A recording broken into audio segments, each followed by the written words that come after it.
Welcome to the June 12th, 2023 Lower Makefield Township Planning Commission meeting. I guess the first point of order would be to do roll call. I know TJ Gill is not able to make it. He had a business commitment today.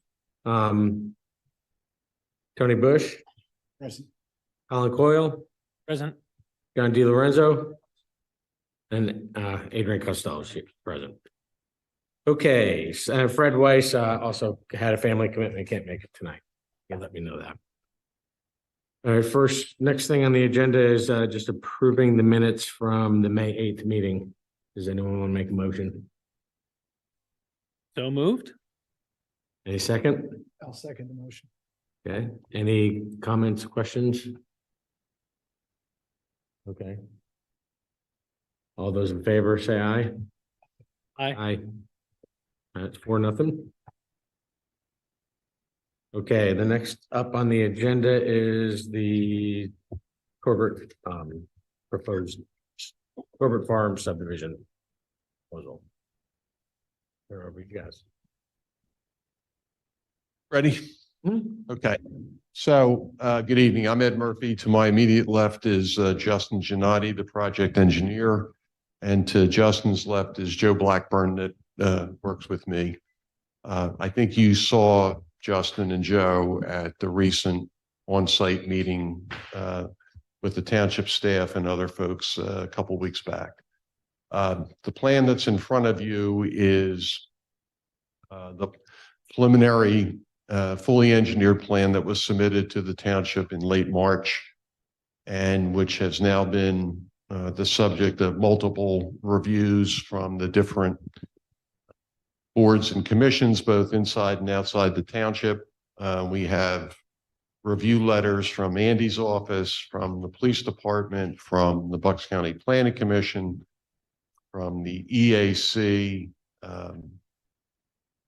and candidly, there isn't a whole lot of issues to talk about in those review letters. There are a list of waivers that have been highlighted. No variances are being sought.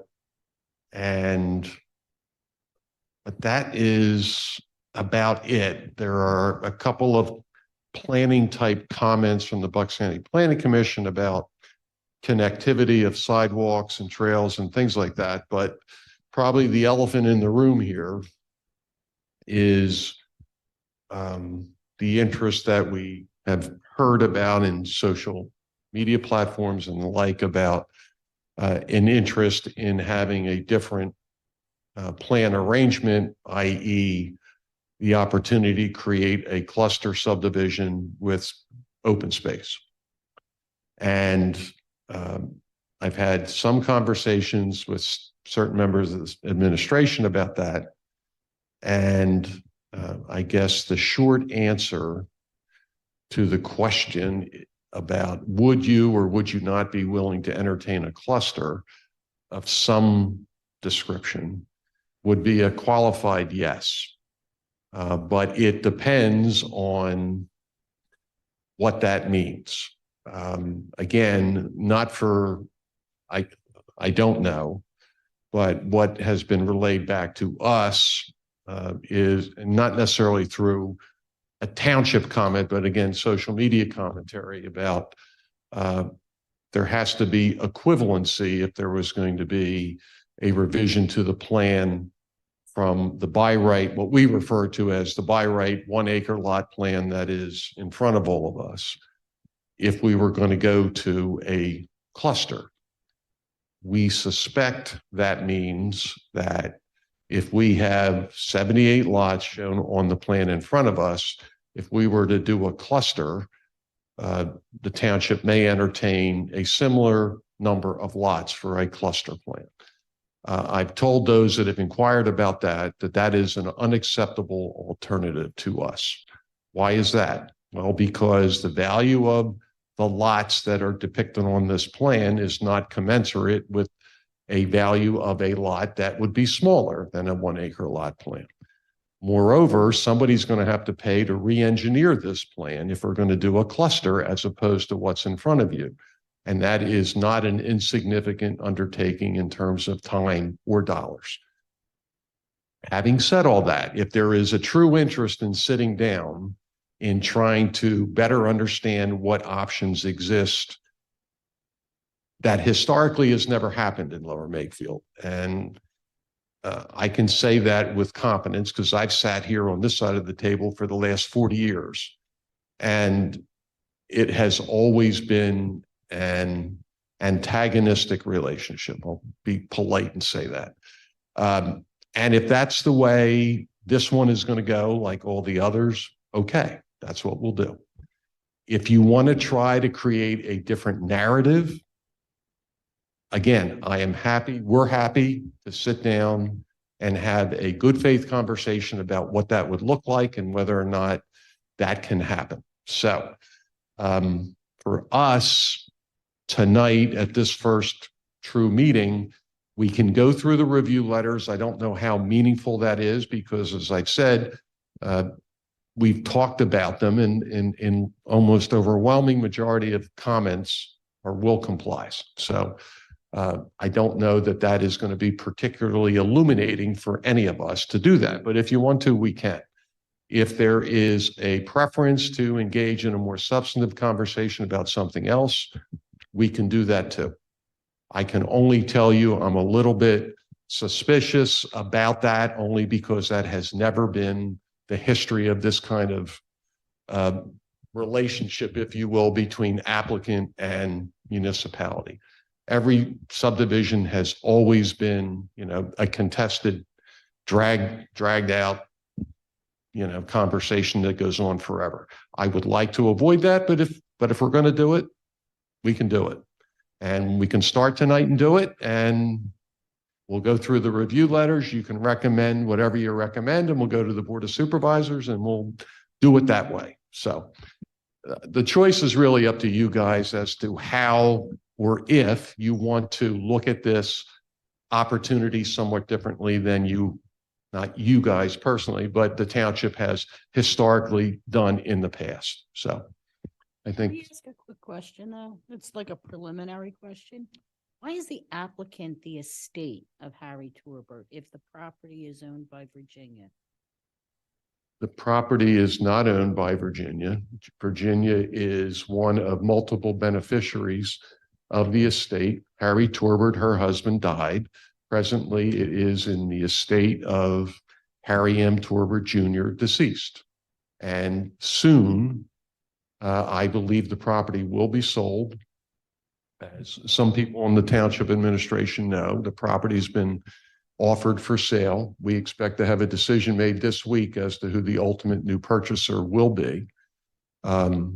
And at some point before the property is conveyed, it'll be in a different name than it is now. I was just curious because There are 3 beneficiaries. there are, okay. Yes. So that's where we're at. And I don't know what people think. I know I did not go to the site meeting. I know some of you guys did with Justin and Joe, but I don't know where you guys would like to start. We can do it the old fashioned way, or we can do something different. So.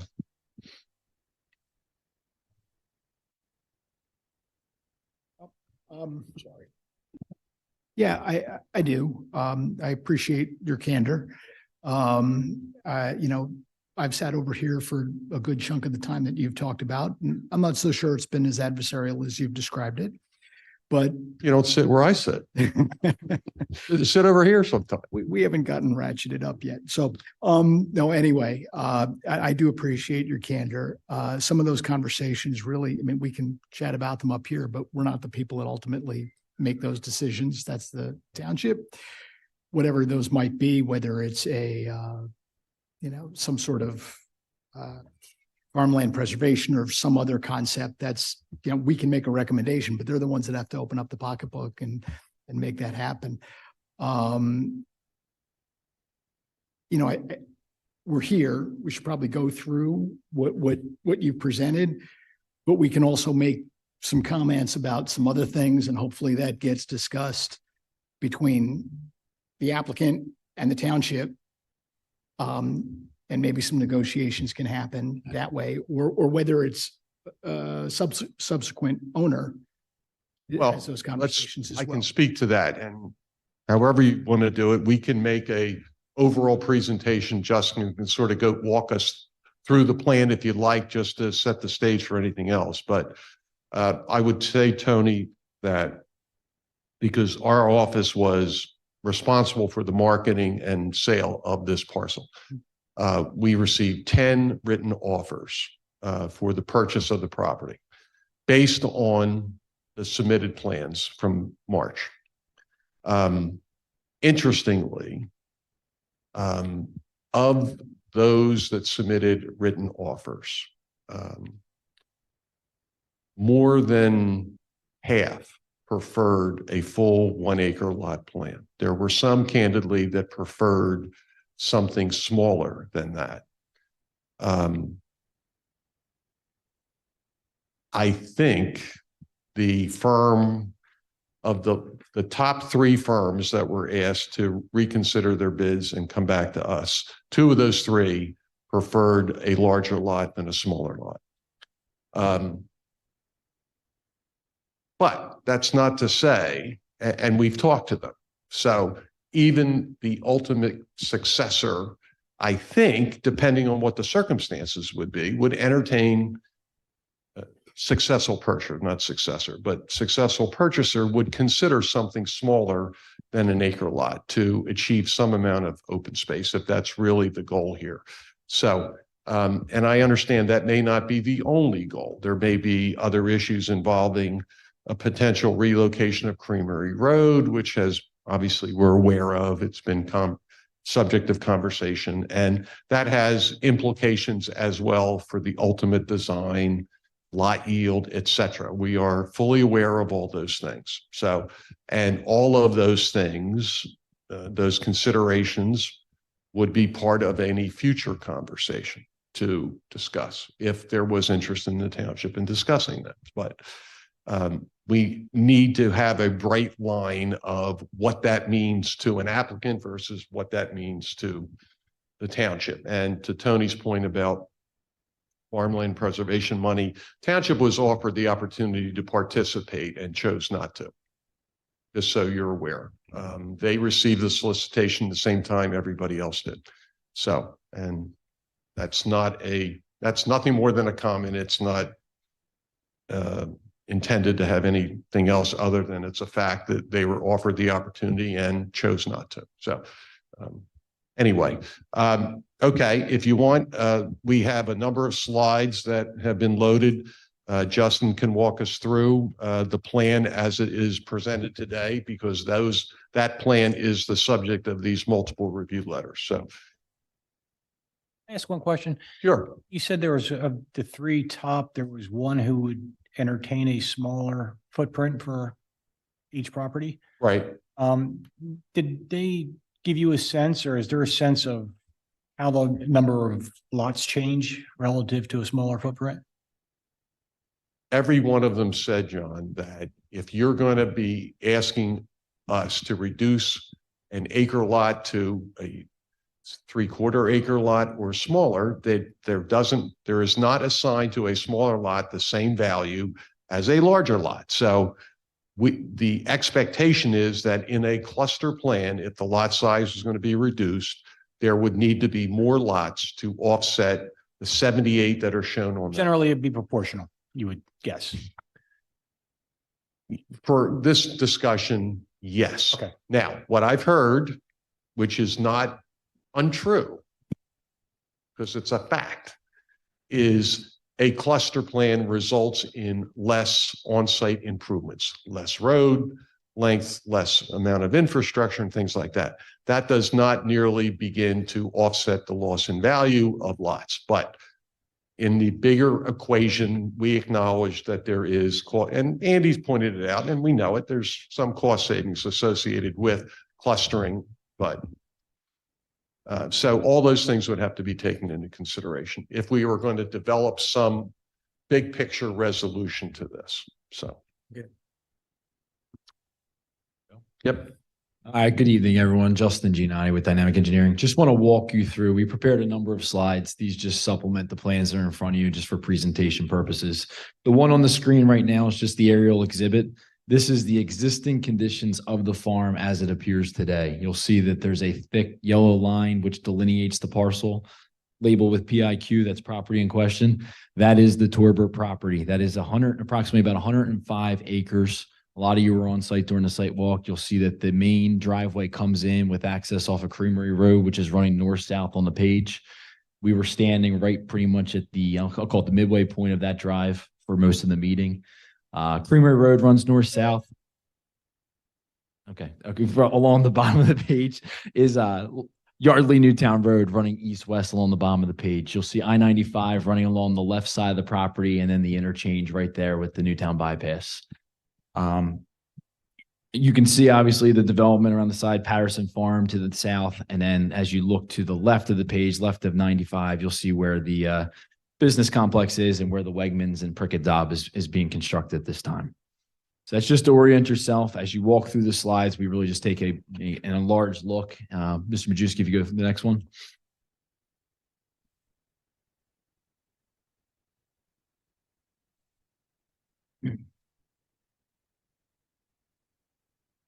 We'll start with with.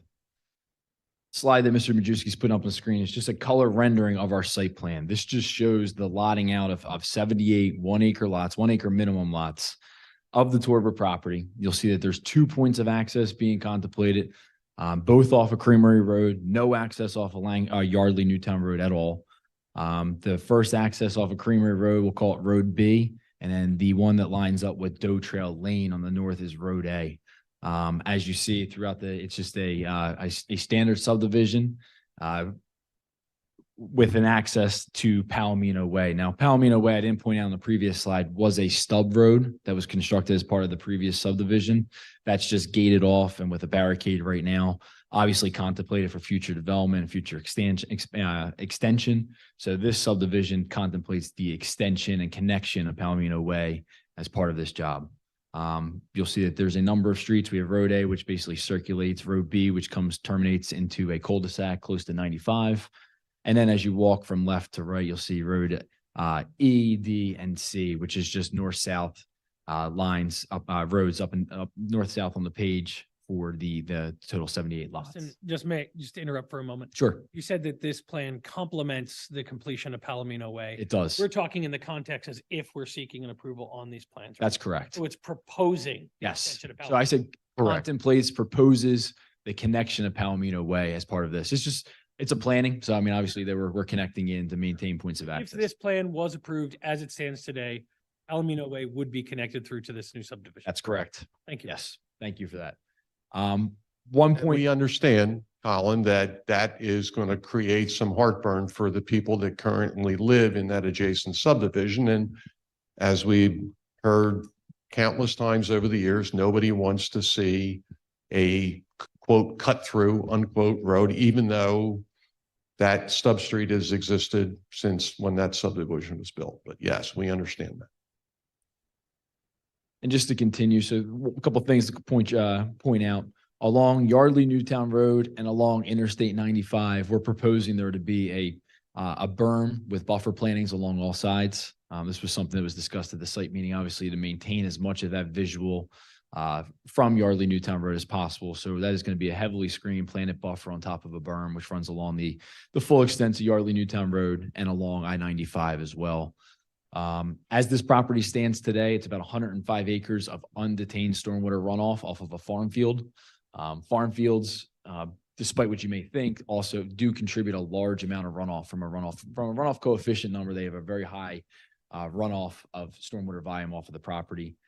In addition to, they also have heavy amounts of fertilizer and other contaminants that we don't really, want going into the stream system. So as part of this subdivision, what's being contemplated is full stormwater management, which brings it up to standards from your township ordinance and local and state regs, which is the MPDES permit, which is your PADEP permit. I will also say that at the time of this meeting, we already have our MPDES permit for what's being proposed on this plan. So DEP has reviewed our stormwater and ENS controls and approve them based on what you see here today. So the stormwater management basins, which are being proposed along Creamery Road behind lots 75 to 78, are our stormwater management features, which have been designed in accordance with that and approved. Proposing street trees, sidewalks on both sides of the street, and just 36-foot wide cartways along the entire site. Along Creamery Road at this time, we're just proposing there to be a full width widening along our half width. So your ordinance requires that, obviously any road of which a subdivision fronts, that road's to be improved to the full extent of the ordinance requirements. So we're extending Creamery Road, adding curb, and then connecting, there's a stub along Creamery Road of a bike trail, and then just like this bermed earth deposit of material. So we're going to be extending that bike trail all the way down to the intersection of Creamery Road as part of this along Creamery Road as well. But stormwater improvements along our half width and full width widening along our half width widening along the full extent of Creamery Road along our frontage. But that is what is being proposed here. The last slide is just a overlay of the proposed rendering and site plan on top of the existing aerial. So you could see what this would look like from a Google aerial perspective in its form. The houses shown, just to make sure everyone's clear, are just template houses. We expect actually the houses will be a lot bigger based on what we anticipate the market rate will actually accommodate for this area, but that's just a placeholder from a planning perspective. Stormwater management has been designed to accommodate a full build out of impervious of all these lots. So assuming that every one of these 17 or 78 lots goes up to what I believe to be 18% impervious on lot. So stormwater management is designed to accommodate a full build out of this job.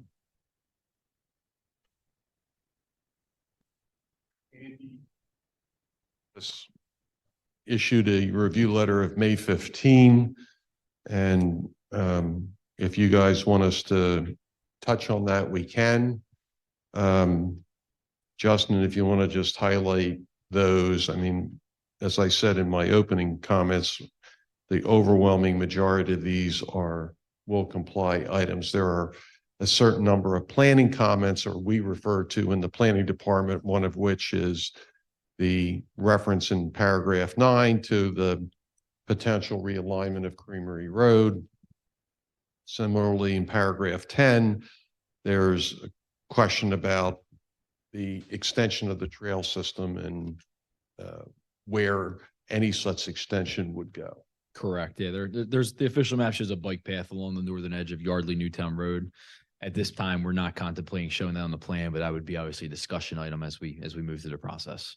We are showing the connection to Creamery Road, which brings the bike trail down to the intersection of Creamery Road, which will connect into the existing network along Yardley Newtown Road heading east, but not going due west. Any other items beyond items 9, 10 that you want to highlight that would require some type of conversation, either that would impact the plan as presently submitted?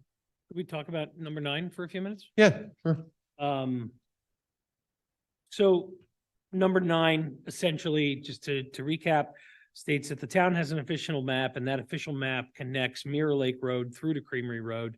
Your plan does not propose to do that. I brought this up at the site visit, but I wanted to bring it up here, public. So the mechanism there for that to occur would be the town would have to say, yes, we would like to take on the construction of that road and make an offer to the property owner for the right of way to do that. Is that largely accurate? Anyone? There's no requirement on the builder to comply with our map that's on file, That part is correct. correct? Correct. And yes, if the township wants that road to be built out, Right. could be a discussion between the property owner and the township, or the township could attempt to do it by way of a condemnation, which would trigger a different set of process, but it could be done that way as well. Sure. Okay. And if we felt that the recommendation that the township negotiate to complete that section of road is something we wanted to do, we would do that in our motion tonight and recommend that to the Board of Supervisors, correct? Right. I just want to get the process clear. Thank you very much. That would be the same for item 10 with respect to the bike path issue. Right. Right. Well, Just the to bike res- path is just slightly different because the bike path is something that is required by our subdivision land development ordinance. Correct. We acknowledge, yeah. Now, going through the rest of the letters, there's a number of what I'll call technical comments pertaining to plan presentation, some technicalities with stormwater design, everything else, which would be worked out in any normal course of, subdivision and land development approval. But as we work through the letters, I don't believe that there's anything else that warrants discussion, and I'll defer to you. Yeah, let's start at 23. 23. Oh, I have a star on number 23. Great 23. minds think alike. What can I tell you? All right, so number 23 requires a minimum of 2,200 square feet of suitable recreational land be provided per dwelling. It also allows for the developer to provide a fee in lieu of providing that amount of recreational space per dwelling. So in this situation, there would be an offer of fee in lieu of for that recreational land, which has already been that as part of this submission. We're not providing for open space, so we're going to be requesting or providing a fee in lieu of, which your ordinance permits. For the full amount. Correct. Let's move right into 24. 26-foot wide cartways where 36, so the minimum cartway width in your ordinance for a low impact development is 26 foot wide. We provided what is we'll call it the by right version. Your ordinance requires 36-foot wide cartways for a subdivision of this size or for a subdivision in the R1 district. Again, reducing cartway width could be something that's discussed at a later point. It goes kind of, I think, hand in hand with the product that we're proposing, 1 acre lots, whether parking is necessary on the streets, both sides of the streets. But again, this is something that would be discussed in, open for negotiation as we work through the process. And then just to put a point on that, you've proposed 36-foot wide cartways. The ordinance says that they must be a minimum of 26. So you're within your rights to make them broader. Our traffic assessment has given us a written recommendation that narrowing that down towards the minimum would reduce speeding and create a safer neighborhood. But you are within your rights to build at 36. I would say the requirement is 36. Okay. You're permitted to go to 26 for a low impact development, but we are providing what your typical detail and typical cross section for a residential road is required. I think everybody here needs to understand the context and the environment in which this plan was submitted. You may not want to hear it, but the reality is that this is our view, that when the township became aware that the Torbert farm might be sold, all of a sudden there was an impetus by the township to develop an open space ordinance, which if adopted the way it was advertised, would have reduced the density of this project by 30 to 35% in our calculation. Our intention when we submitted this plan was to, and Justin's marching orders from us were to submit a plan that was in the maximum degree possible, a fully compliant plan. We did not want to make any presumption that the township would entertain anything less than the cartway width that's shown on that plan. We will be happy to talk about it if there was going to be a conversation about it, but I think we don't forget the fact that what you were up to was going to be very hurtful to the position of the estate, and we acted and reacted accordingly. So just so we're clear. All I'm up to is clarity, right? So this. Okay, well, there it is. And I just want clarity for the record, for the people of the township, We have it. to make sure that we're doing our due diligence in reviewing the. I think the lot or the cartway width on this plan is excessive too. But we didn't think we had that choice to unilaterally decide it should be something less. So Section 178-40A for a local residential. we're aware, Andy. All other says 26 feet, not 36. If you look elsewhere in your ordinance under Keep local reading. roads and requirements for local roads, if you look through, there's a table there. The requirement is 56-foot wide cartway, 36-foot wide, 56-foot wide right away, 36-foot wide cartway, sidewalks on both sides. And your typical detail. There's actually, if you want to get, there's a few contradicting things in your ordinance. If you look at your typical detail and some of your attachments to your ordinance under the saldo, there's a lot of contradicting material. But again, the punchline here is we're open to go in the less. Right now, we're just showing what we called the by right submission, and we'll work from there. Townships, the same ones that said, oh, the open space ordinance we advertise is going to hurt you. You're going to get the same density you had beforehand on the by right plan. No. So we're not about to just accept somebody else saying that that is yes or no. We tried to be as conservative as possible when we did this.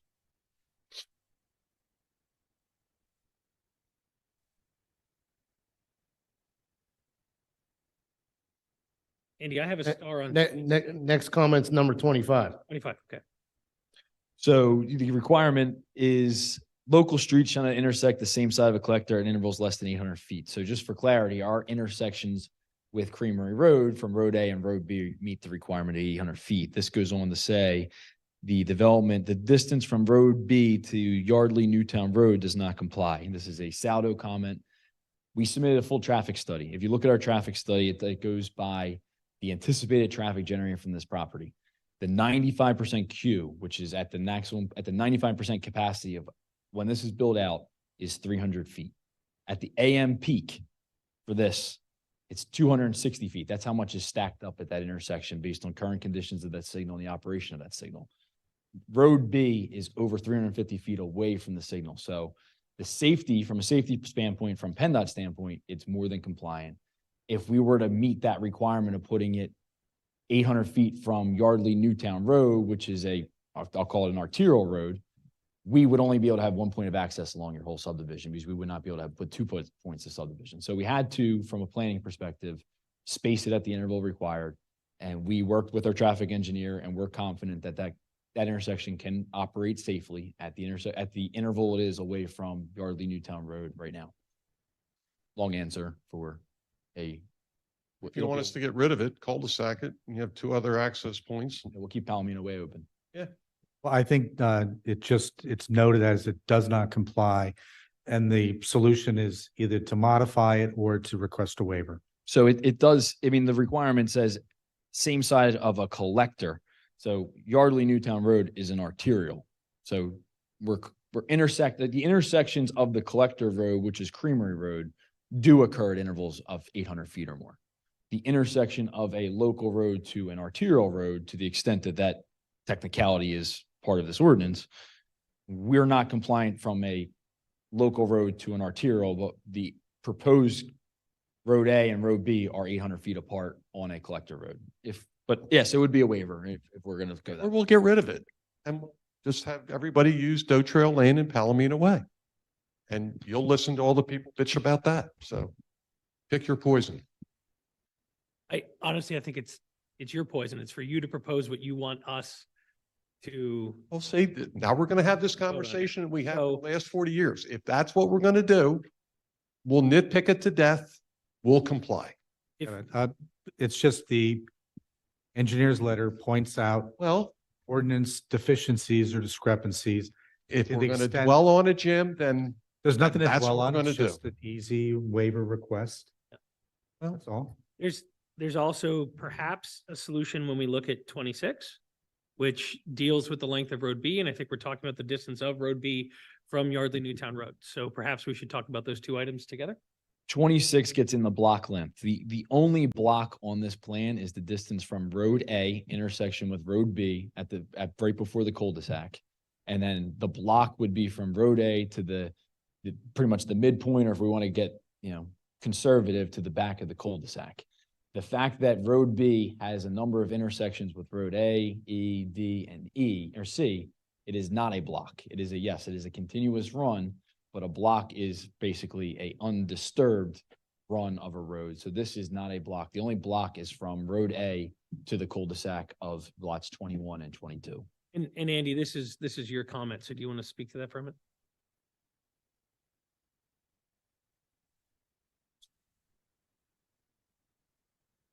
I'm perusing through the, the definition of block, but what Mr. Giannotti is saying seems to be reasonable. That it's not a block.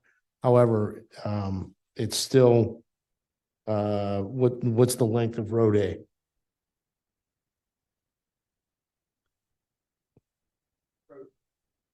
Or I'm sorry, road B. B, yeah, I can get it. I can look at the profile. I don't know, but the road B length, obviously, the length of road B is, yeah, half mile. Half a mile. So just to clarify, it is your position that note number 26 does not apply because it does. Correct. Road B is 2,700 linear feet, but the distance from the intersection of road A and road B is only, 300 some feet, 3,500, 350 feet. So the definition of block is an area bounded by streets. Okay. So it would stand to reason that on this plan, the only blocks does. Andy, don't feel bad. I've never understood that, You're how fine. it applies here in all the years I've been sitting over here. Barbara just bounded on mean roads. It's on both inscrutable to sides. me, but maybe somebody smarter knows. I would assume that's the logical, that's the definition of bounded. Yeah. So if I'm looking at the plan, the three interior Right. roads would be constituted as blocks. Okay, and road A as drawn, I don't have a ruler, but that would have a straightaway in excess of 1,600 feet as well, probably. Road A or B? B is on the bottom. Road A. Road A, Up top, yes, it would, yeah, without a doubt, it'd be longer than 1,600. Yeah, yeah, yeah, Correct, okay. yes. Okay, so at this point, I think we can strike 26 as non-applicable. Okay.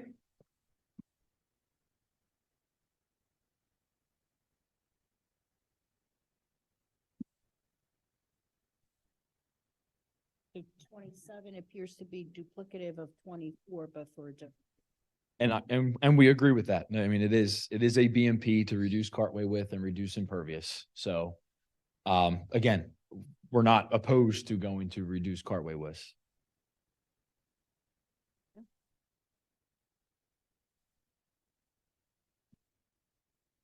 From the comments, I don't have another note until 97. Did anyone else mark anything else for review? Yeah.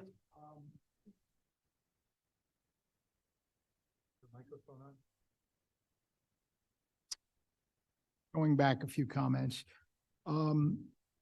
Your traffic study that you did you contemplate the increased volumes from the Wegmans development that's going in, obviously, around the corner from this? Yes. So the traffic study incorporated all proposed, all proposed, approved and planned developments within a certain radius were incorporated into the investigation. And that radius includes Yes. those apartments and the Wegmans and Yes, everything it's that's in that project. correct. It was done to meet township and PennDOT standards, but yes. Okay, going back to the township map, and I guess it was comment 9. If the township, whether through negotiation or through condemnation, exercised its rights and put a road in through there, how would that affect the number of units that you would be building here?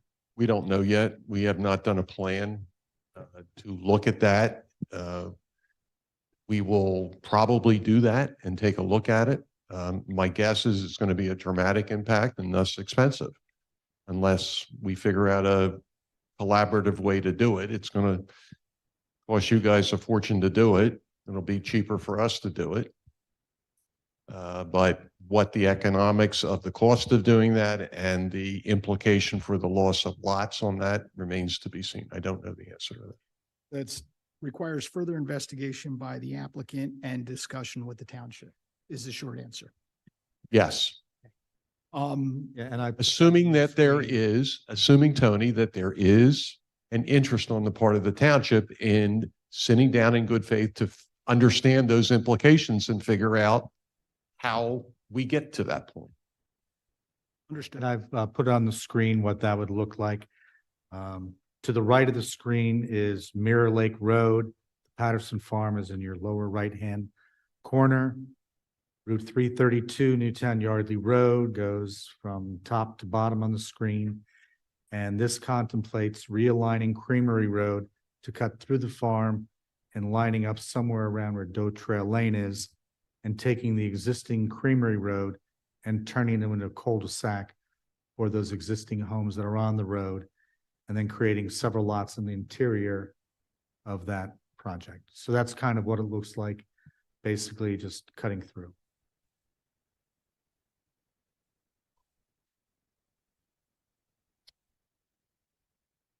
As the applicant, you haven't seen that before, right? No, Okay. Jim, do we know if, nobody shares things with us, Tony. Jim, do we know if that It'd be nice to start doing something different. implicates any other private property, so the cul-de-sac or anything outside of this parcel? Well, that cul-de-sac would be able to serve those existing homes that are currently on Creamery Road. Sure, but what I'm asking is the creation of that cul-de-sac, would that currently be entirely within the current right of way? Or would there be implications for private property that would need to be purchased or taken or whatever to make that happen outside of the land in this parcel? It would just impact this land. Okay, thank you.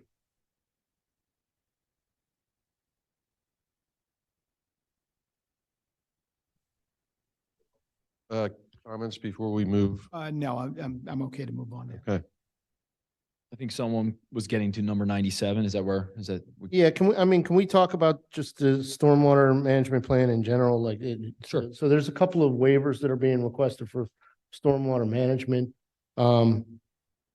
Number 94 is one of the comments that I believe there's a waiver for that gets into the number of test pits that are needed. Sure, I can get into that. So as your ordinance requires, like many ordinances in this area, but your ordinance requires a certain frequency of stormwater infiltration tests conducted based on acreage. So in your situation, it's for sites of 20 acres or more, minimum test pits of 13 plus 1 for 5 acres beyond the initial 20. So that amounts to about 29 test pits being conducted.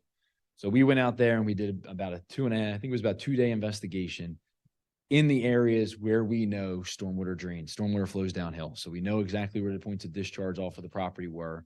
We know where our stormwater management wanted to be. And we went out and we tested those areas and we found favorable results. So as I already mentioned, we have an NPDES permit so that the state and local conservation district has already reviewed and approved our stormwater design. That means that it meets rate, volume, water quality reduction for points of discharge off of the property. Your ordinance just requires an additional test, which we don't feel is necessary because we did test and we found viable and good infiltration rates in the area necessary. So we're not going to arbitrarily test upstream. We're not going to arbitrarily just conduct tests just to conduct tests. It's expensive to do so. So we're asking for a waiver, and that waiver is obviously conditioned on the fact that we have a working stormwater design and we don't need to do additional tests. I think it's the bottom line. Justin, can I clarify? You're asking for an entire reduction or a partial waiver? You want a reduction in the number of tests, correct? I want a reduction in the required number of tests. Yes. So if we had to compare our numbers, you said 29 tests would have been required under the ordinance. How many total tests did you do? I can double check. I want to say it was 2 days of testing. We're probably close to 12 or 13 tests. Yeah, I want to say 12. Yeah. Just so that the commission understands the difference in the numbers. Sounds like a magnitude of half or a little bit less. It's my understanding, well, and I'm not going to guess as to the intention, but the intention of requiring so many tests is to determine the infiltration rates throughout the site to identify areas that, stormwater management BMPs could be placed throughout the site as opposed to picking it at one location. Having said that, there's another comment that we have about the loading ratio of the proposed basins. You want to get into that, Justin? Sure. So that comes up a lot, obviously, as part of any type of infiltration facility. The Pennsylvania BMP manual, which pretty much stipulates all the regulations as an advisory or guidance manual, stipulates the requirement or the suggestion of what a loading ratio to a basin is. So there's two different loading ratios they look at. They look at total contributing area. So if you have a 1 acre, I'm not gonna get a number, but if you have a 1 acre basin, you're allowed to get, say, 13 times 1 acre. So 13 acres of drainage is allowed to get to that one basin. Of that 13 acres, only eight acres can be impervious. Only 5 acres can be impervious. They set different standards for the amount of loading that gets into the basin. Now, the significance of that is that they're trying to make sure that you're promoting prolonged health of the basins, that you're not overloading impervious. In our situation, we're obviously designing single family houses that are going to be collected by roadside or that are going to be collected off of swales off the property. We're putting in additional levels of water quality and sediment removal and everything else getting to those basins, that we are comfortable with the loading ratios that we're getting to these basins as designed. Further, like I said, we've already submitted to DEP. DEP is more stringent typically than townships. DEP's already approved it because we listed a number of ways that we're reducing pollutant load and we're reducing the basins and how they're meant to perform. They're comfortable with how they perform. As a third level, this is going to be part of what we anticipate being an HOA, unless the township wants to own and maintain those basins. It's going to be recorded, the operations and maintenance of these basins is going to be recorded against this property forever. So if there's ever an issue with these basins, if they ever clog or do not operate as proposed, call it the applicant, the end owner, whatever that entity may be that owns these basins at the end is going to be responsible at their own cost for making sure that they do. Andy and whoever else at the township staff will be doing routine inspections to make sure that happens. Long answer for just saying, yes, we exceed the recommendations for loading ratios, but we're very comfortable with what is being proposed.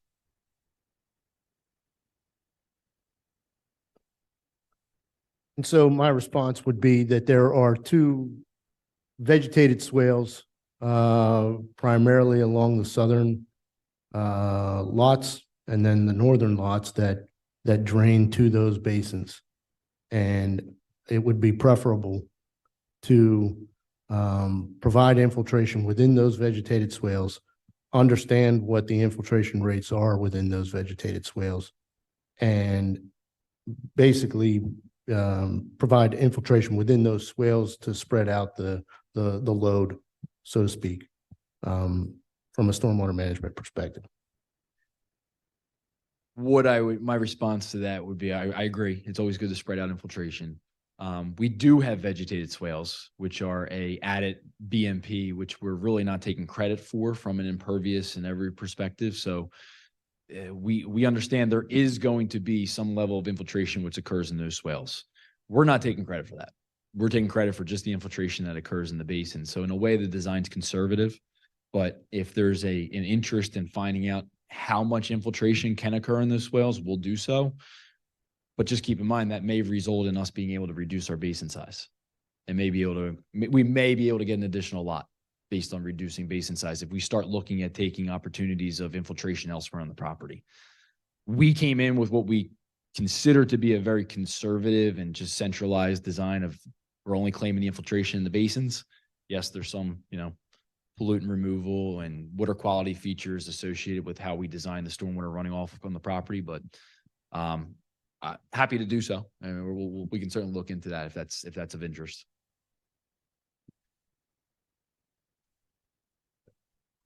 I'm confident that we can work with the applicant to make sure that they've addressed my concerns on that front.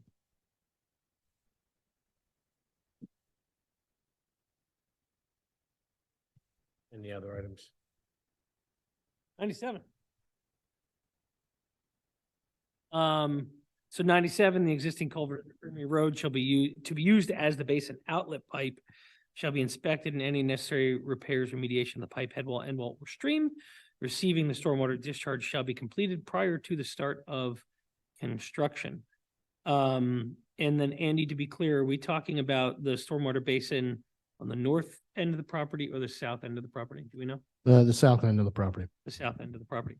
Okay, that's what I thought. So the reason I brought this up is to say that, well, so two questions. Like, one, is that accurate? Are you agreeing that you will inspect and repair if necessary, right? Okay. Perfect. This first one. Second, that's not applicable if the township opts to negotiate to redirect Mirror Lake to Creamery. So First part of your question is, and just by way of background, there are 2 points of discharge leaving this property. There's 3, 2 of significance for the Creamery Road. We're maintaining those 2 points of discharge, and as part of your stormwater design, not to bore you with the technical, but we have to reduce flow, rate, volume, everything leaving the site. So what's getting to those points now will be reduced. So if those culverts are operating now, obviously they're going to continue to operate with less runoff getting to them. But yes, we are proposing as part of this plan improvements to Creamery Road. Part of them is, stormwater inlets, and I'm sure if there's issues on site when we get out there and start opening things up, the applicant will be responsible for replacing culverts under the road as they rebuild it. So it's all understood, all part of the process. And, our will comply is we obviously will comply with your township engineer as part of that, as that develops. thank you. Yeah, and it should be noted that that pipe in question was replaced by the township about maybe 15 years ago. So it should be in fairly good condition. We agree. The only thing that I want to clarify is you indicated that you did receive an NPDES permit. Was that based off of the same plan set that was submitted to the township for review, or was that part of an initial submission to DEP, and then DEP had comments, you revised the stormwater management plan and addressed their comments and No. subsequent to the submission that was made to the township? No, it was the same plan set that was submitted to the township. You may have noticed on the permit letter that the plan date does not match this plan date. I don't know if you picked up on that. That's only because we noticed that the plan set submitted to the township did not have our compost filter sock detail on the plan. So we had to revise, we just put a revision date on the plan set, so there was no discrepancy versus what was submitted. But stormwater design, every single thing on the plan was the exact same plan set submitted to you guys, with the exception of one detail, which I'll call it a typo. We left it off the plan and added it in before we submit to DEP.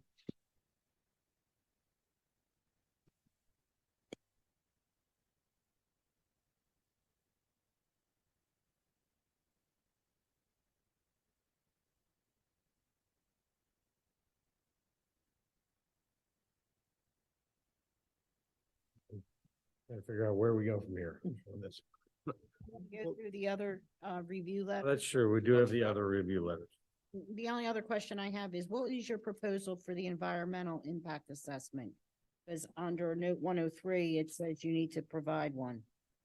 It was submitted as part It of. was? Yeah, Okay. this book. They submitted it. Yeah. Yeah, so we still have some waivers to discuss. Yep. And I think at some point we should at least go back through the comments and just clarify which are not applicable, which, if any, generate new waiver requests. And then the rest are understood to be will complies, correct? Just for process for us to do tonight. Does that sound good by everybody? Yeah, let's go through the waivers. Great. You want to take lead? I'll run through for you. The waivers. Want us to walk through the waivers? Yeah. Okay. All right, there was a waiver request letter submitted as part of this where they're just, But I think Andy's correct. review letter accurately summarizes our waiver letter. So if you want to just look at Andy's letter, that's fine. We'll go through Andy's letter, starting with number 1. I won't read the sections, but this allows the use of an aerial photograph in lieu of providing a comprehensive analysis of existing conditions within 500 feet of the track. I've done a lot in Lower Makefield. This has been one that's always accepted. Instead of doing survey 500 feet where we're not doing it. Anywhere we're developing, obviously there will be survey, but this is just to get around that one requirement. This one's a fun one. This is the number of copies of plans the township requires. This plan set was 111 sheets. obviously not everyone needs a full-size plan set, a full detail. So we worked with Mr. Majewski on what was required and submitted that, but in our words, it's still a waiver required to submit less. Similar with the next two. This one's about plan scale. Obviously, it's a big site. Your ordinance requires a maximum or minimum scale.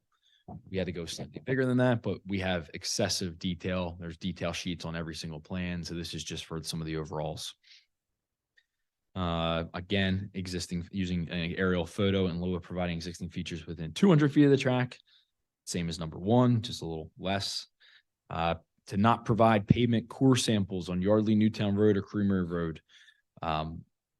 Yardley Newtown Road is a state road. No improvements are proposed at this time. Creamery Road, we're proposing to do reconstruction on, so not really necessary to do pavement core samples on a road we're reconstructing, so waiver. I would also add that the township recently paved that road, and so the township would prefer that core samples not be taken on that road. So we just repaved the road and you're gonna tear it up and rebuild it? That's correct. That sounds environmentally sound. Yes. Well, they're going to be expanding the width of the road as well, so. Yeah, thank That's how you. we like to do things. Moving on, the number 6 here. This is again, plan presentation scale. I think Andy's satisfied with the level of detail in the plans. This just doesn't match your ordinance. The number 7, permit a leveling area in excess of 4% grade at the proposed intersection of Road A and Creamery Road. These are both the intersections of Road A and Road B at Creamery Road. We're slightly in excess of 4%. That's just obviously based on the topography of the site. And a lot of you were on the site there. It's strange. It has a strange amount of topography on the site, even though it's deceiving based on the size. So 4% is nothing. A curb ramp, a handicap curb ramp is allowed to be up to 8%. So this is just slightly in excess of what your ordinance requires. 8's already been discussed. Frequency of test pits required for the overall project. 9, another common one in Lower Makefield Township and all townships, transition grading within 5 feet of a property line. That's just going to be necessary along a lot of the perimeters of the site just to complete the improvements. And getting into All the rest are all stormwater things that Andy can talk about if you want, but I don't feel like wasting a lot of energy talking about them. we will work with your township engineer to the extent he requires for all them, and to the extent that we don't comply would be a waiver. Okay, Yeah, that's fine. And then the bottom of that letter is just deferrals. Again, Mr. Murphy alluded to the environment in which we submitted to. We wanted to make sure that these weren't things that we neglected to point out. They're not necessarily waivers. Yardley Newtown Road's not being developed, so we don't need centerline profiles. Tentative grades on streets extending from street right-of-ways. Again, we're not proposing any improvements on Yardley Newtown Road at this time. Apologies, let me just step back 1 second. So number 15, you're saying is not applicable? It's not applicable. Correct. And are we in agreement that's not applicable? Yeah. Thank you. Same with number 16.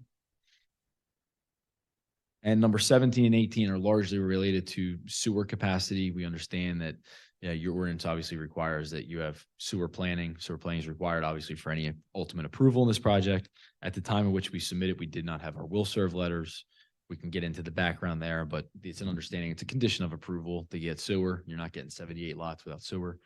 And we're aware of what we need to do there. okay. Issues with that? All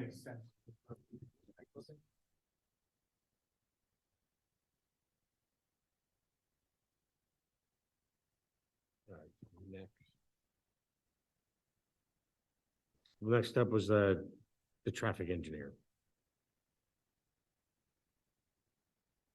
I'll go through pretty quickly on these. The first comment in traffic engineer's letter that talks about Creamery Road. So the relocation, the township's goals, and how those goals are going to be met with the proposed development. So that's something that we, can discuss further based on your discussions. The number 2 gets in the TIA report, traffic impact assessment. Really no action here. I mean, where our site distances can be met, we're going to work with him just to make sure that he's satisfied with the design. The rest of them are really technical, related to the, I'll go 3, 4, and 5 are technical based on the study, the warrant analysis, signaling. That we'll work with your township, and we'll work with the township traffic engineer with that. 6 pertains to traffic, the 36-foot wide cartways, 56-foot wide right away.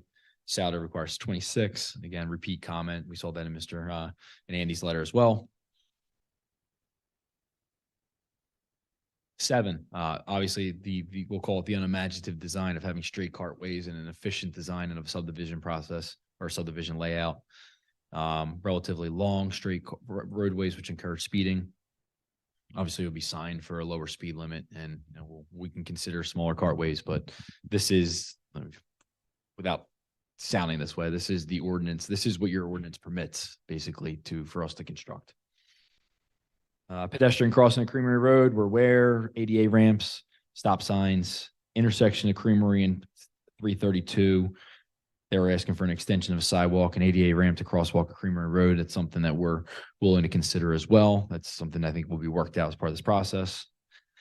And 12 gets into the traffic impact fee. They're basically saying that the impact fee is about $3,400 per new weekday afternoon trip. And they gave a total impact fee, which this development would be required. All right, let me step back a second to 9 ADA ramps. You said you're aware and you'll consider, is there a requirement under the law for you to put ADA compliant ramps at those crossings? There will be. There will be. I misread 8 and 9 as being part of the Creamery Road and 332 intersection, which we're not showing improvements down there, but this is strictly pertaining to the crossing of Road A and Road B at their intersections of the Creamery Road. Right. There will be curb ramps, but we're proposing a bike trail, so there will be curb ramps. Okay, thank you. So Justin, 7, 8, 9, and 10 are all will complies? 7, I mean, 7's a comment. Okay. 8, pedestrian crossing of Creamery Road shall be planned at the intersection of site access Creamery opposite. Pedestrian crossing at Creamery Road shall be planned at the intersection of site access. It's the same as number 9, essentially. So yes, that's a will comply. It's not the same, right? There's a pedestrian crossing and then there's a ramp. It's 2 components of one final product. I would want to make sure that's not a mid. Will comply. It's Yeah. great. Part and parcel with the same thing. Great, thank you. The number 10 stop signs are, will comply? We don't want to put any stop So signs. you want a waiver? No, we'll put stop signs, yes. And the only other question I have. We'll be able to is- figure it out themselves. No, number 12. I want to make sure we're clear on the figure. Because it says an impact fee of 3,400 for 78 additional single-family homes is accepted. We are agreeing that there's a traffic impact fee. We have not discussed the amount and the total new trips with your traffic engineer. Okay. So we have a traffic impact study. Yes, there will be a traffic impact fee paid. We just want to confirm that the total is based on new trips and it's that number at the bottom there, which it's a significant number, but That's why I wanted to. yes, thank you. Okay, and then just because we jumped over it, so 11 will comply as well. There will be a crossing across Creamery at Yardley Newtown Road. Yes. Thank you.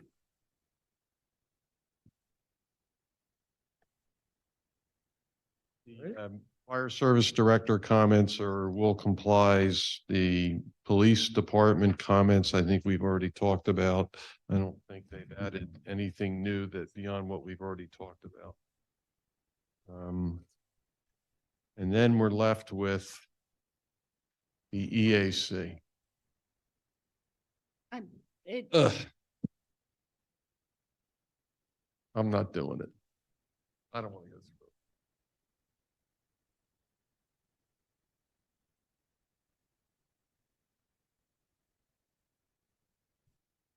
it. Items, the first 2.5 pages, the township chose not to participate for whatever reason in trying to buy the property. So we're not going to beat that dead horse any further. So we're not going to dedicate it.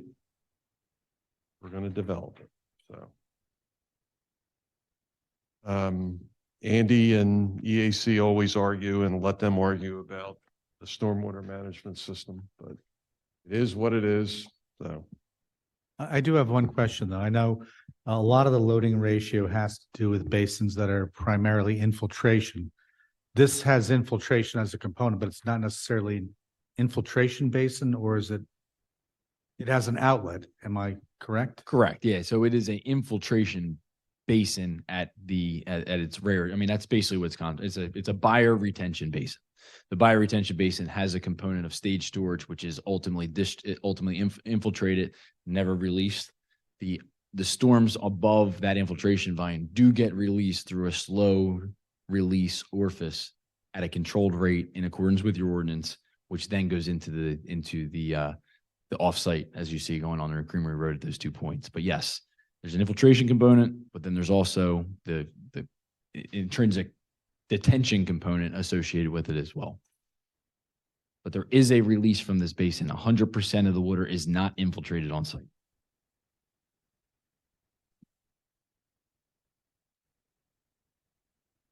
I have a question that was brought up on the Bucks County thing, and this may have been explained at the site visit. I wasn't there, so. I know this is always in our township, it gets to be a sensitive topic when something old is taken down. And I'm just wondering if you could explain to me the thought process behind, was there any thought of trying to salvage or investigating the structures that exist today, and what was your thought process to not do that? I don't think a lot of time or energy Adrian had spent considering it. No one that I'm aware of thinks there's any great historical value to anything that's there today. So, including Mrs. Torbert. So, Okay, that was the end of that conversation. right. Yeah, like I said, that was not a leading question. That was. No, understood. And a member of our historical commission did come to the site walk. Okay. And then afterward took a ride up to the Torbert house just to go around, and they said there was one or two things that might be worth something, but not really preserving as part of the project, maybe possibly reusing as part of the project, as part of another project. Yeah, I just wanted to make sure I understood that. Thanks. All right. Since it is in the EAC's letter, I will ask, is the applicant willing to wait until the November election so the township may put a vote to a bond to make an offer to purchase the land? No. Thank you.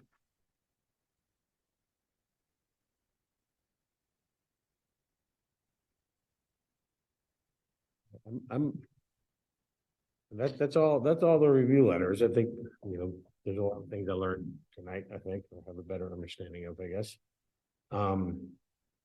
This thing could go so many different ways from where we are right now. I'm not even, honestly, I don't even know. I don't know what to vote on. Can I make a suggestion? Yeah. You just went through all the review letters. Make a recommendation based on what you reviewed. And then allow it to go to the supervisors. If there's a genuine desire to have a meeting to discuss a cluster development, it can be addressed by the supervisors, because that's where you're going to get your direction from anyway. Yeah, It's unfortunate that our liaison's not here tonight. I understand he's got a personal event and he's not here, but it would be nice to have heard from him as to what the supervisors are thinking about this, and we don't have that opportunity tonight. It does sound like if there were to be a discussion, whether it's about continuing Mirror Lake Road, I just want to blank there for a minute. Pardon? Creamery, excuse me. Yeah, it changes the whole scope of this plan. And so does it make sense to vote to recommend something or not recommend something when it may not even be close to what is ultimately discussed in the very near future, potentially?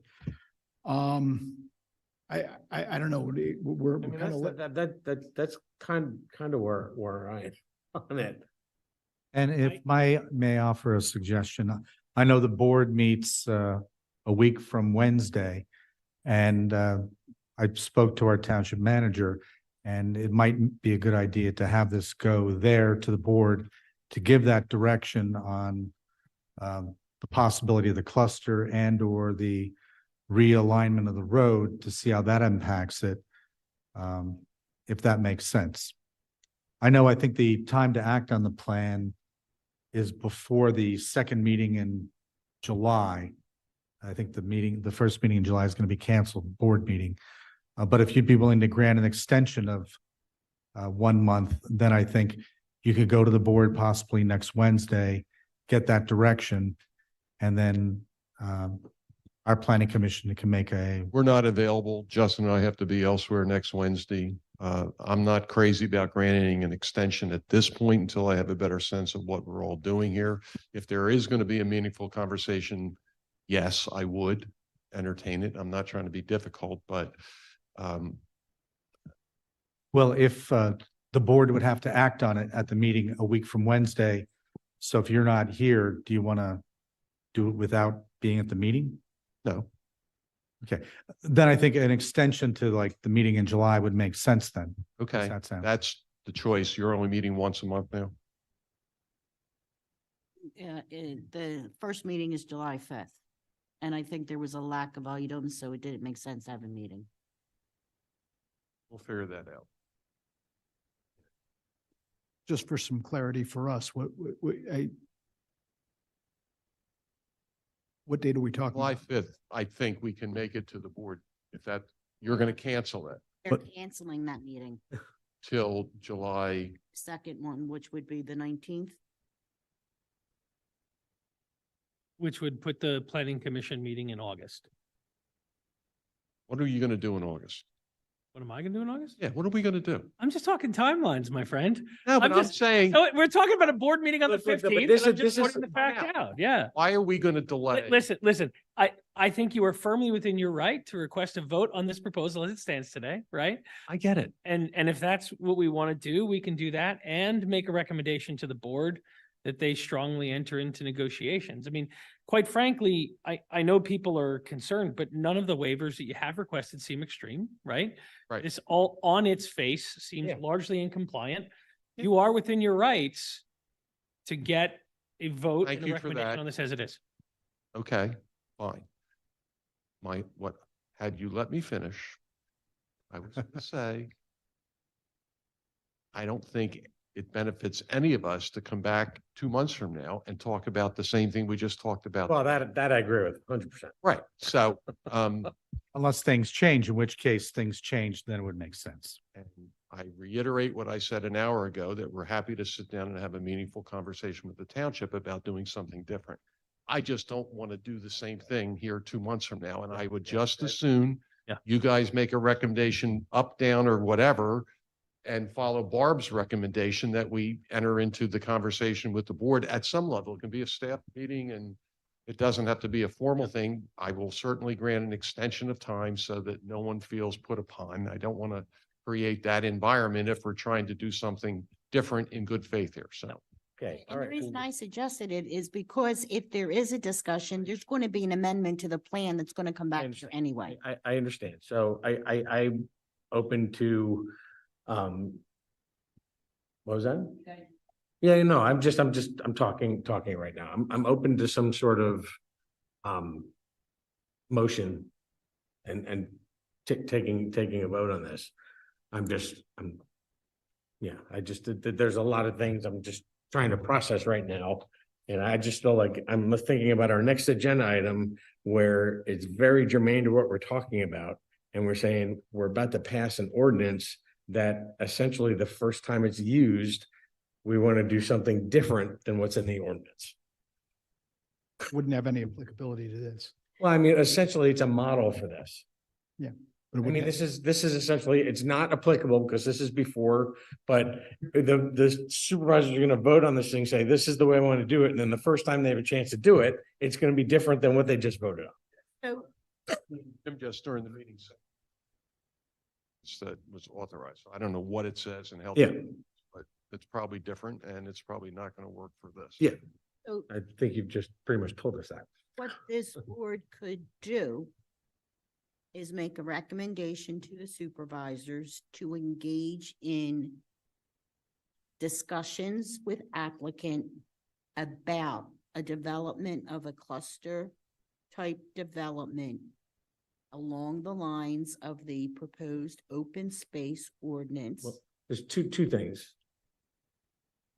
with a further discussion as to the realignment of Creamery Road following the Mirror Lake Road as set forth in the township's map, official Yes. map.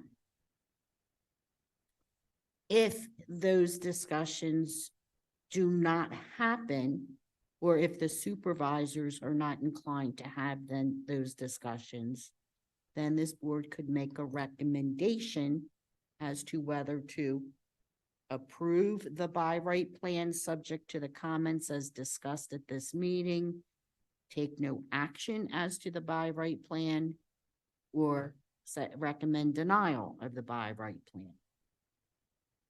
That could be a form motion of you expressing where you're at with the proposed plan.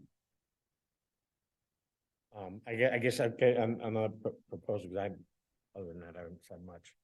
The only other thing that struck me in this thing is the long straight roads. And would it be appropriate for me to add in there, at least a request to follow look into opportunities to follow some of the recommendations by the traffic people, and just to make it a little bit, I don't know what even the right word is, but a little less blocky. It's just an observation of mine, and like you said, all our ordinance say you can do this, but I'm not sure that.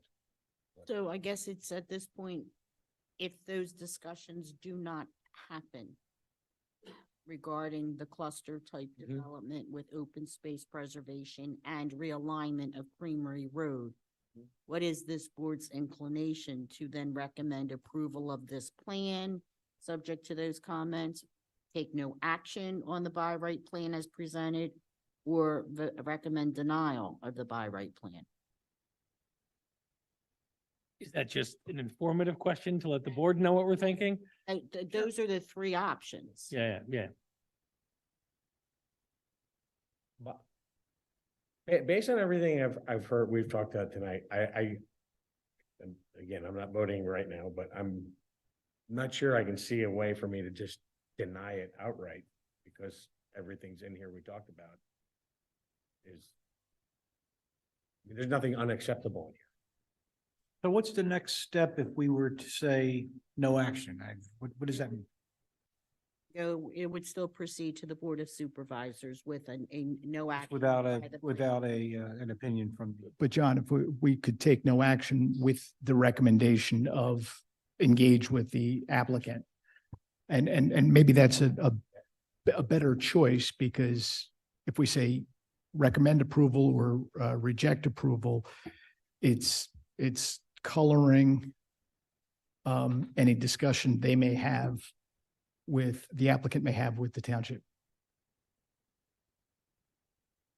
But, isn't it our purview to make the recommendation? I mean, is this kind of backwards? Should we be asking the supervisors whether we should be having that conversation about cluster and then make a recommendation to the supervisors, rather than punting it to the supervisors to talk about entirely something different than what is proposed? Well, you can't force the supervisors to engage in discussions. That's my point. No, I'm not. But what you can do is make a strong recommendation that to meet what is being passed by ordinance, that the supervisors have discussions with the applicant for cluster type That's my development. question. Why wouldn't the planning board engage in those discussions and then I mean, make a presentation to the applicant, with the applicant? because this is about money. Hmm? We don't control the purse strings. No, it's I'm gonna about say money, but something that I we're probably will regret, but would it make sense as part of what I hear you think, John's point, that maybe you recommend to the board that a committee be established that includes voices from the planning commission and the supervisors to talk about a larger, master plan for how this goes? So you do have a voice normally, John. Those kinds of things typically get kicked upstairs and let the board of supervisors who have the power to say yay or nay to it, but maybe you want to have a voice and have a small committee to do that. I don't know. Sounds like a very reasonable suggestion. I was afraid you might say that. Turned on my mic so my laugh would be on the record there. Yeah, I don't know, maybe I'm a Got it. little simpler. I think it's more than necessary. I think you have people that work in the township office that are supposed to know this job and supposed to know how to do this stuff. You guys are on the other side. You're supposed to know your job, know how to do stuff. It's a matter of sitting down in that conference room until you don't come out until you come up with either a plan that works for everyone. You might be holding your nose, or you walk out and say, nothing's gonna work. And it feels to me that the way that this is going is, given that we did just have all those conversations around open space, the board was very clear. They have no interest in increasing the lot count in exchange for a decrease in lot size. So it really comes down to, is the Board of Supervisors going to pay some money to buy some dirt, right? Well, I didn't know that. I mean, Yeah. in my comments, I just assumed that we could propose something which is more cluster and not money. But if you're saying that the board has already expressed an opinion that they're not interested in increasing the amount of, Well, I mean, lots. I think that may not be true. I mean, what we heard was, we heard the board liaison say that. We didn't hear that was the opinion of the board. You're right. I'm sorry. That's fair. I think I mean, Tony's, my I've perspective, heard the same thing, and I'm not sure that what you said or what Colin just said is necessarily the way the board may think today. Yeah, that's fair. Appreciate the clarification. I'm not so much concerned about the seat of having a seat at the table as the fact that this is what we do. It's our responsibility to look at these situations and make a recommendation to the board. Sounds like suggested alternative included a recommendation Yeah. that you look at a cluster. Yeah, it just, we don't Means, owe anyone a yes or a no vote. nope. And I agree with you. I don't want to sit here and just say, come back in 2 months, we're not ready to do anything. We got a lot of information here. And right now, I think the debate is, all right, which direction do you want to go? I think my sense is we're probably close to being in agreement on the general direction of where we need to go with this thing and what we need to recommend. But do we just vote yes on this one and just leave it on the side table? It's out there in case those discussions kind of break down? Or do we do the no decision piece and with the recommendation that the board work with the developer and the landowner on a solution that works well for both parties? Am I missing anything on that?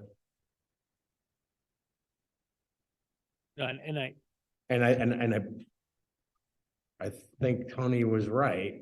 I think at least based on what I'm thinking, I think that last option is the right one. I think we have a specific recommendation to supervisors, but I'm like, right now there's questions on, do we or don't we want to do a road, which fundamentally changes things? Do we or don't we want to do a cluster development, which fundamentally changes things?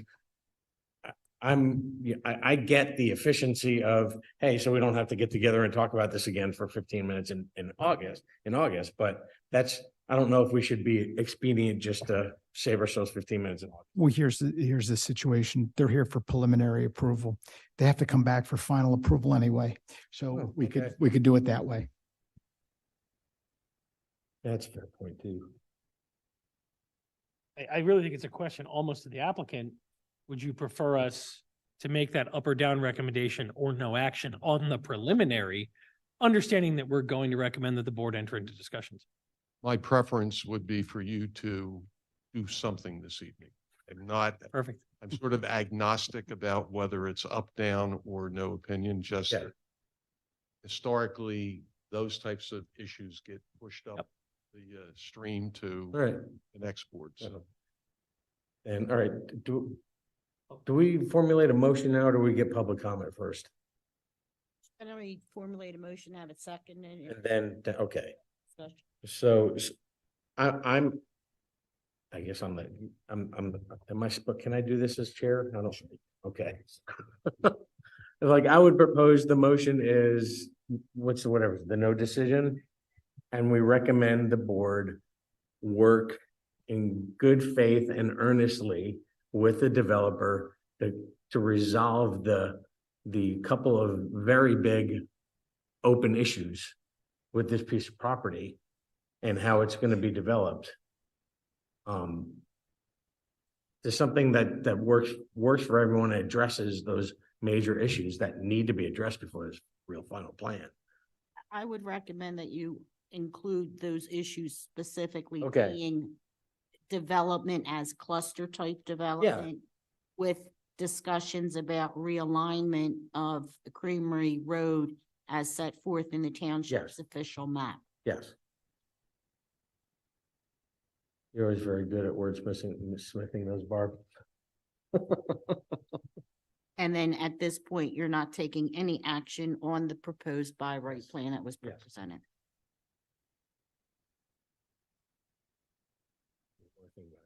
Right.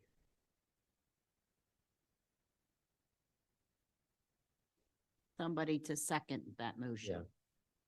I'll second the motion. Now you can have discussion and public comment.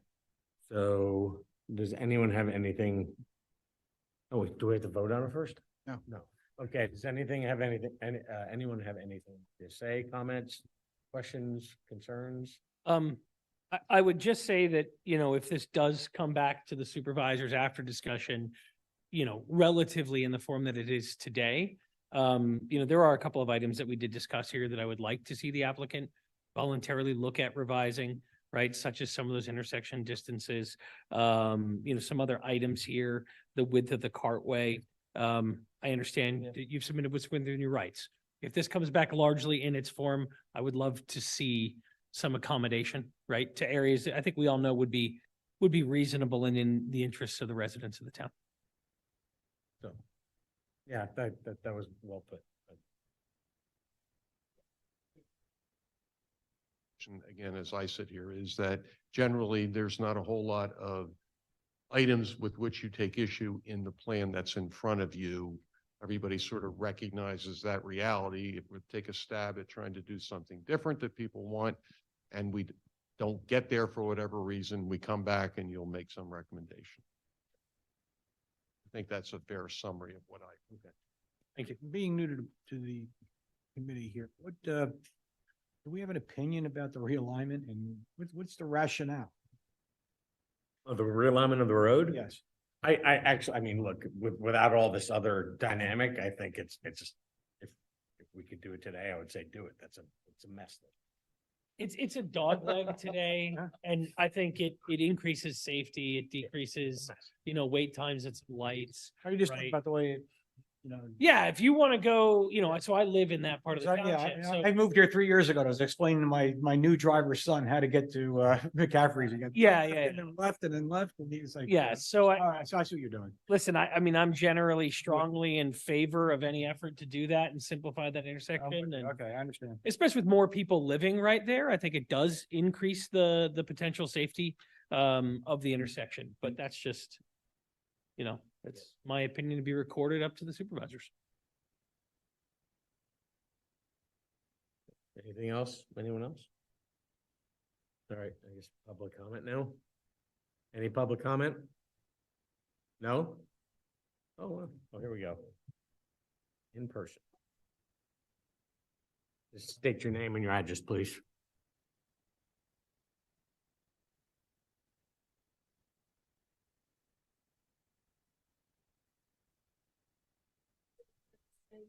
But in addition to missing the farm view and the farm sounds, especially the horses, being the neighborhood of homes, we're hoping that a portion of the farm could be. And I don't know if that is still on the table. I think I've heard smatterings of maybe the clustering would preserve some of the land. But it would help us in our neighborhood, who probably would be most impacted by this, retain the setting and our quiet development. Our development is called the Ridings, which if this plan comes to fruition, that name will make no sense to anybody once those houses are built. We have no through streets currently in our neighborhood. It is basically a circle that comes in one way around down to Afton, elementary school and then back out on the other side. Opening up Palomino would greatly, greatly impact the activity in the neighborhood now. We have probably about 30 children that freely ride their bikes, walk to school. I don't know if the new development would be students that are bused or if they now would be coming in through our neighborhood to go to school. But another 78 homes and all the children would hugely impact the roads in our development. We would ask for a natural tree line that would go just like is on Yardley Langhorne Road. If that natural tree line could be extended so that we have a buffer in the back of our neighborhood, that would also be greatly appreciated. My biggest concern is the drainage, which was spoken about a little bit tonight. In my backyard, we have the main drain or the header or whatever that's called. And I can tell you that if we get more than 2 inches of rain, I have a stream that runs through my backyard. 2 or more inches, I have water in the basement. So my concern, and you did speak to a little bit this tonight, is if that drainage, who takes care of it, who maintains it, that would continue to be a huge issue for us. Because of the amount of water. I mean, it's not good drainage. The clay and the shale that's back there, I mean, the water just sits. So drainage is an absolute huge issue for us, and the maintenance, if it's the township that then maintains that. But that would be a huge concern for us. And I don't know if anyone walked our neighborhood when you walked the Torbert property, but I would also ask that you just come through and look at that neighborhood, especially the homes that adjoin the farm. And then, like I said, the bigger issue is now if Palomino becomes more of a throughway with the closing of Road B, that makes that, I mean, our neighborhood changes overnight with those developments. So if we could really think about the drainage and know who maintains that and stay on top of it and put more of a buffer through there. And I don't know if that means grading my property in the back, because the drainage, so from the farm into the pipe goes through underneath my yard into the middle circle, which again, if there's heavy rain, that's like a swamp. So I don't know if the drainage from this will be totally separate or if there will still be runoff, but if it includes any additional runoff, then we're in trouble. So thank you. Okay. And thank you for asking your questions, because I don't know what any of this means, nor do most of our neighbors. So I know maybe the table people think it's hostile, but you are representing us. So I really appreciate all those questions, because our lives are going to drastically, drastically, drastically change with this development. Thank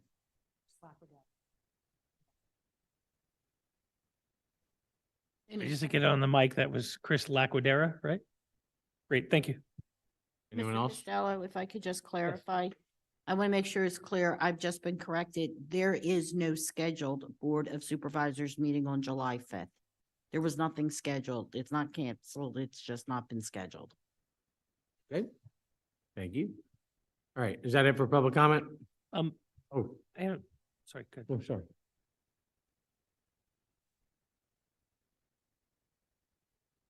Hi, Karen Fell, 1550 Doe Trail.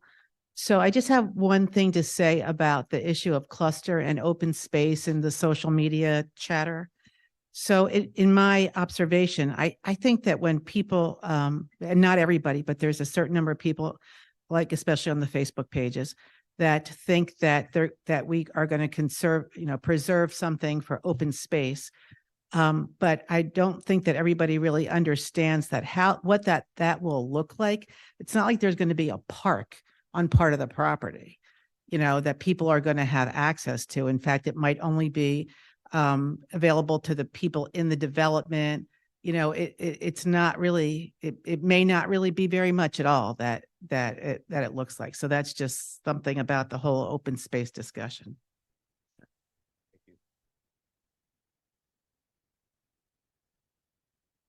You said no. No one online? There's no public comment online. Great, great. Thank you. I just saw a lot of discussion during that first comment. Was there anything that, that the lady spoke to that you wanted to address or answer or no? Biggest thing is stormwater management. So just to ease the concerns, there is a drainage area which drains to her property. It's a existing pipe which drains to an existing swale and the stream which runs all the way through the ridings and there's discharge out basically ultimately the same way our stormwater goes out to Creamery Road. So as part of this development, we actually took some of the drainage that was getting there that we were permitted to discharge to, and we put a significant portion of it towards Creamery Road because we were overcompensating on those basins. So in the simplest terms, there's going to be a reduction in stormwater running off of our property, and it's going to be at a more controlled rate going towards Creamery Road and at a rate that we're allowed to, even though we're taking from one drainage area and putting it into another. Thank you. And does anyone know off the top of their head if the new development would be, children would be walkers to elementary school, or are they far enough that they would be bused? Anyone looked into that? We did not. Okay, thank you. Okay. Anything else? Call the question, I guess. All those in favor of the motion as Barb described it earlier? Say aye. Aye. Aye. Aye. Any nays? Thanks. Thank you.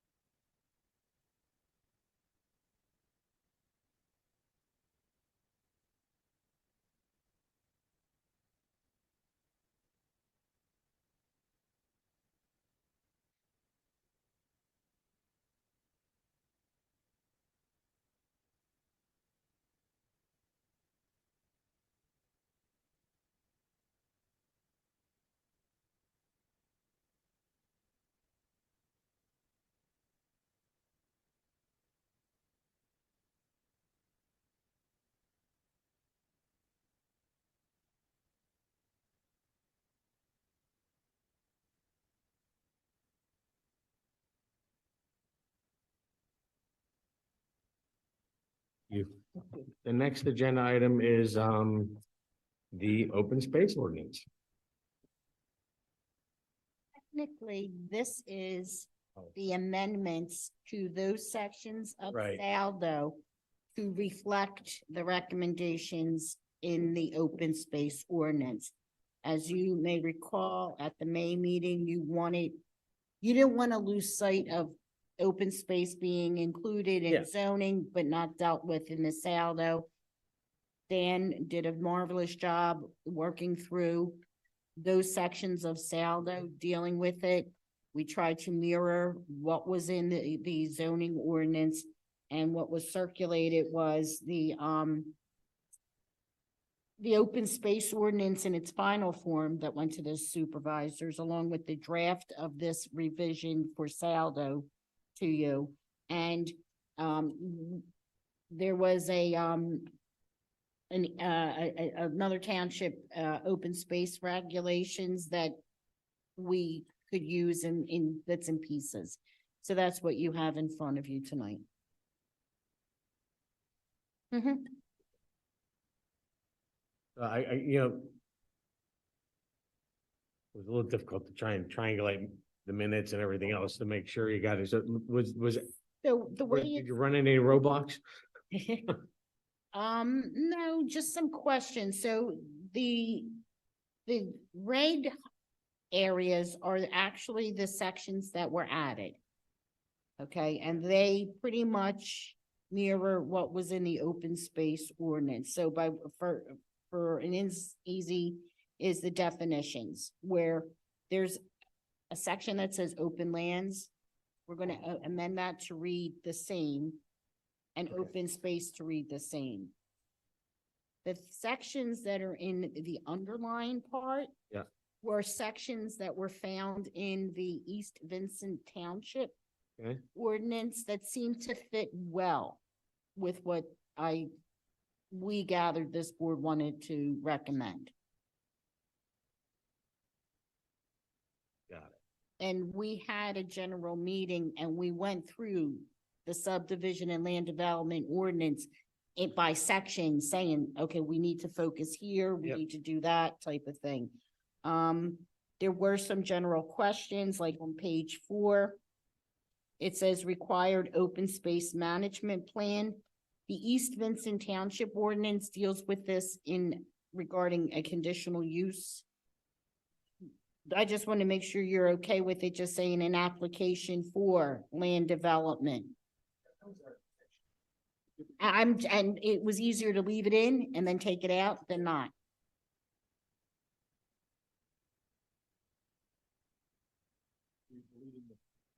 Yep, and we'll just put for land development approval.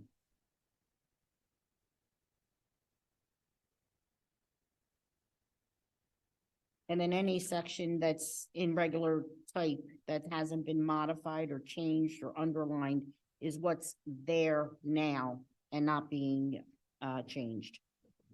Right. So that's pretty much it in a nutshell. I mean, as I was looking through this, I did have one, this is a simple question, but on the second page, number 4. What do you mean by innovative community living projects? It was just part of the preamble to the other open space ordinance that Okay. was included.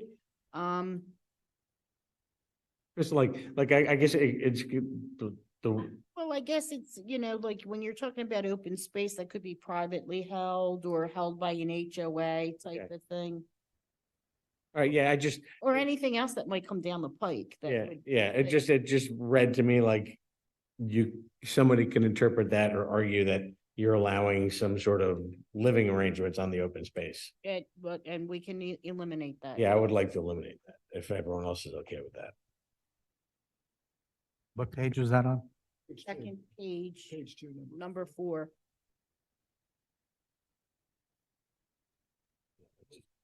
Well, actually, you could say. Yeah. Providing open space areas which will provide the residents with active and passive recreational opportunities. Just end it right there. Mhm. Just full stop. Mhm. Mhm. Unless somebody shows up with a floating community center proposal, in which case we may want innovative in there. No, yeah, Yeah. right, love it. Well, I'm gonna throw something out. What if somebody has an open space area that's got a water feature and they want to create a habitat for birds or something? I'm just saying. I think that counts as a passive Yeah, recreational. I think that would be passive But I'm just saying. recreational. Yeah, Yeah. That, all that does is permit some innovative community living projects. Your open space is supposed to like mimic not having people on that. That's fine. yeah, you'll have a developer show up and say, I'm gonna put a shopping center here and there's a couple patches of grass. Yeah, I think we saw that. I just think we just talked about like that. Like I said, it's easier to take. Yeah, out no, than perfect, to add. perfect.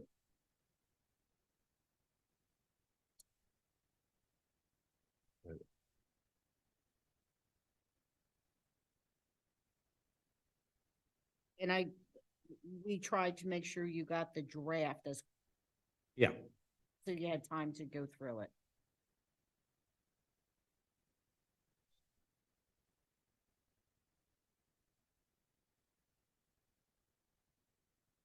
did anyone else have any like specific questions, thoughts when they're going through this? Just the 2 that we've covered. That my big thing was just, we talked about a lot of things in the last 3 or 4 months. And, my question to you guys, and the ones that did it, like, was everything addressed sort of in spirit the way we were talking about? Yeah, we had a meeting and discussed everything that was specifically relevant to open space ordinance, mimic the Saldo, so. Mhm. Yeah. Now, obviously, you don't have performance standards and stuff like that, but like, having a management plan and the ownership and everything, we try to keep it all similar. Okay, so do we need to vote on sending this to the supervisors? Yep. All right, does anyone else have anything they want to say about this one and make a motion?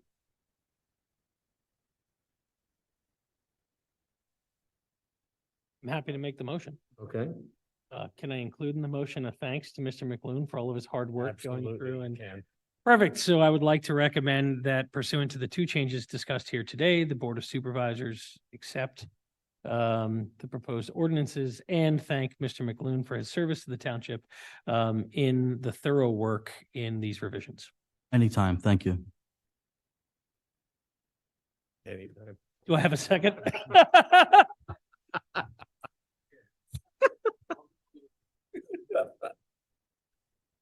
All right, do I have a second? I'll second the motion. All right, any more discussion? I don't think, any public comment? Nope. Okay, call the question. Aye. Aye. All right. Yeah, I just have it. All right. So my little commentary, our little, before we end this, our discussion tonight, it's gonna put some real interesting pressure on this ordinance we just spent the last 5 months coming up with. And I think that supervisors are in a tough spot, and I think he knows that. Yeah, because they want more than what we just worked and all agreed on public record. Yeah. That we want on it, and the first time they're going to try and apply it, even though it's not technically applicable because this happened before, they're still gonna be like, hey, we just passed this thing, and then, hey, we just decided not to use this thing. Everything has its starting point. Yeah, I know, but it won't make me happy. As citizen. We have one last agenda item. Oh, we do. The township received plans for the Troillo project at the point. That's at the intersection of Langhorne Yardley Road and Edgewood Road. And that plan has now been submitted. I forwarded on to the planning commission for review. Our consultants and our volunteer committees have that. And ultimately, this is just acknowledged receipt of the plans, just so it's out there for the public to be aware of it. The plans can be accessed online, or you can come into our offices, take a look at them. If you have any comments or questions, you can feel free to contact us. We can hopefully help you out with any questions people may have. One other item we do need to do is schedule a site visit for the project. I think it'd be a good idea with the tight corner there and looking at the houses. It might be beneficial for the planning commission to see it actually on the ground. So Dan will be forwarding on an email to everyone tomorrow to see what everyone's schedule's like in the next week or two. Perfect. And it's a smaller parcel with more things to see, so should be good. And then just a question on the text here in the agenda. So you said that the plan proposes to replicate the existing Quill House. So does that mean that they intend to tear down and then rebuild as a reproduction? That is correct. Okay, thank you. I don't know if the board remembers, they were in front of you guys a couple of times with some proposed renovations and development of that, so. It predates me, but I'm aware of the. Oh, okay. Yeah, they've come to the planning commission a few times. I think they went to Harb 5 times. And then they went to the board of supervisors a couple of times. And then to the zoning hearing board. And now it's back to you and then back around to Harb and the board of supervisors all over again. Plans changed though. I mean, it's not the same. It's changed significantly and it's been scaled back. It's small, there's less And they- units too. Yeah, they've tried to address many of the comments that are out there. And the one thing that I wanted to remind the board is, there was discussion that they were going to maintain the exterior similar in look, I believe, as to what the existing houses were. I have a model facade easement agreement that I've circulated to the township that can be used if that is something that you want to recommend in order to tighten up the exterior appearance of the buildings. Yeah, I think they actually, as part of the Harb review, before they went to the zoning hearing board, they did show a rendering of what the Quill House would look like redone. I don't remember the specifics, but I recall it looked substantially like the house is now, only nice. So no action needs to be taken on that. It may come in front of the planning commission at the July meeting possibly. And then one other thing, just a general note for everyone, the Patterson Farm Master Plan, they're going to be holding a public open forum in person at the Community Center on Monday, June 26th from 7 to 9.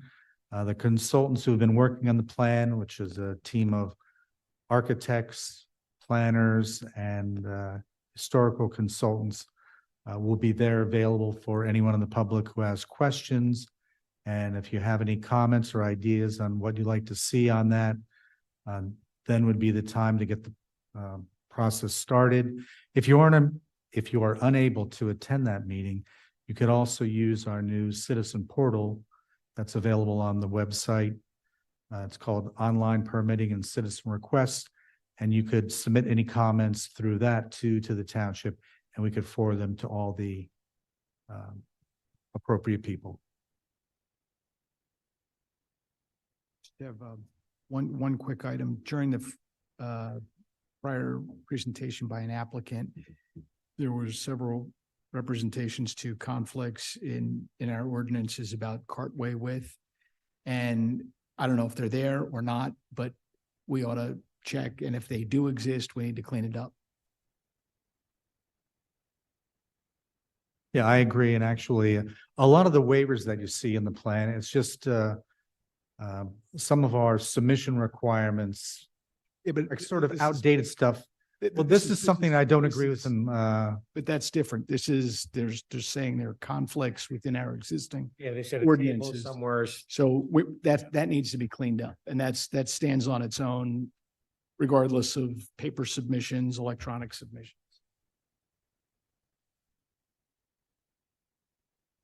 Assigning Mr. McLuhan the job. I look forward to thanking Mr. McLuhan for his hard work Yeah, and another motion soon. All right, I guess there's one more motion to make. Was there anything else? Anyone have anything else? All right, who wants to make the motion? Make a motion to adjourn.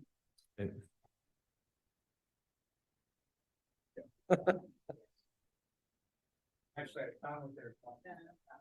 There was an appendix. That was very-